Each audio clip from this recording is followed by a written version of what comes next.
حضرت علی کرم اللہ وجہہ نے ہمارے سامنے خطبہ دیا جس میں فرمایا کہ کتاب اللہ اور اس ورق میں جو کچھ ہے اس کے سوا اور کوئی کتاب احکام شریعت کی ایسی ہمارے پاس نہیں ہے جسے ہم پڑھتے ہوں۔ پھر آپ نے فرمایا کہ اس زخموں کے قصاص کے احکام ہیں اور دیت میں دیے جانے والے کی عمر کے احکام ہیں، اور یہ کہ مدینہ حرم ہے،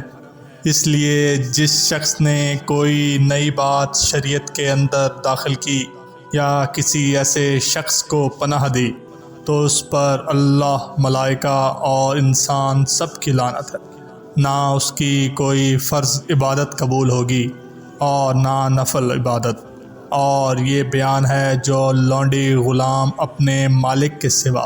کسی دوسرے کو مالک بنائے اس پر بھی اسی طرح لعنت ہے۔